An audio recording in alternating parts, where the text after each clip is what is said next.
নমস্কার বন্ধুরা, যোজনা হেল্প বাংলা চ্যানেলের আরেকটি নতুন ভিডিওতে আপনাদের সকলকে স্বাগত জানাই। পশ্চিমবঙ্গের জনগণের কাছে সরকারি পরিষেবাগুলিকে আরও সহজলভ্য করার লক্ষ্যে মুখ্যমন্ত্রী মমতা বন্দ্যোপাধ্যায় দুয়ারে সরকার ক্যাম্প চালু করেছে।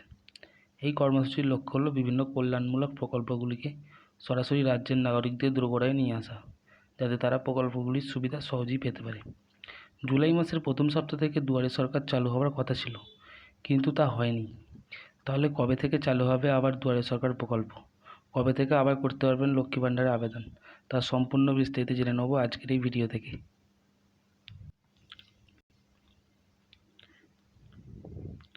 দুয়ারে সরকার অর্থাৎ যার অনুবাদ গভর্নমেন্ট অ্যাট ইয়োর ডোরস্টেপ, এটি একটি উদ্ভাবনী পদ্ধতি যেখানে বিভিন্ন এলাকায় সরকারি ক্যাম্প স্থাপন করা হয়।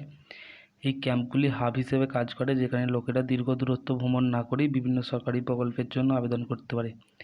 লক্ষ্মীর ভাণ্ডার প্রকল্পের অধীন আর্থিক সহায়তার জন্য আবেদন করা হোক না কেন, একটি নতুন রেশন কার্ড পাওয়া হোক বা কৃষি জমির রেকর্ড আপডেট করা হোক, দুয়ারে সরকার ক্যাম্পগুলি সব কিছুরই প্রয়োজন মেটায়।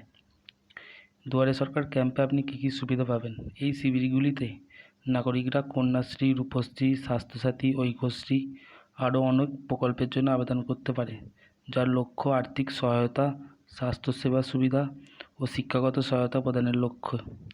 অধিকন্তু ব্যাংকিং সহায়তা, রেশন কার্ড সংশোধনের মতো পরিষেবাগুলো এক ছাদের নিচে ব্যাপক সহায়তা নিশ্চিত করার জন্য প্রদান করা হয়। আপনি যদি দুয়ারে সরকারে যান, কী কী ডকুমেন্ট সাথে নিয়ে যাবেন? এই সুবিধাগুলি পেতে ব্যক্তিদের সাধারণত আধার কার্ড, ভোটার আইডি কার্ড, বর্ণ শংসাপত্র অর্থাৎ কাস্ট সার্টিফিকেট, ইনকাম সার্টিফিকেট, একটি বৈধ মোবাইল নাম্বারের মতো নথির প্রয়োজন হয়।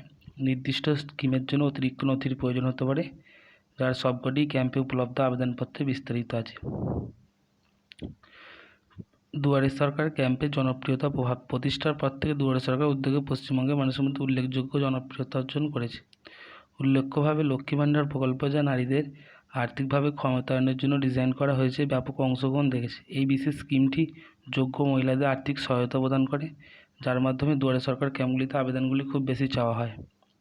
দুয়ারে সরকার ক্যাম্প কবে থেকে আবার তাহলে শুরু হচ্ছে? শিবিরের পরবর্তী পর্বের নির্দিষ্ট তারিখ ঘোষণা করা না হলেও তবে জুলাইয়ের দ্বিতীয় বা তৃতীয় সপ্তাহে শুরু হবে বলে আশা করা যাচ্ছে। এটি বাসিন্দাদের জন্য তাদের নিকটতম দুয়ারে সরকার ক্যাম্পে উপলব্ধ বিভিন্ন সরকারি স্কিম থেকে উপকৃত হওয়ার একটি চমৎকার সুযোগ রইল।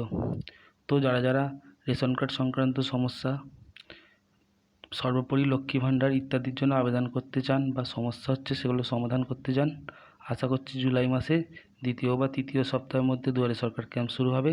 তাহলে সেখানে অবশ্যই যাবেন এবং আপনারা আমাদের সমস্যার সমাধান করবেন। তো বন্ধুরা, এই ছিল দুয়ারে সরকার ক্যাম্প সংক্রান্ত আপডেট।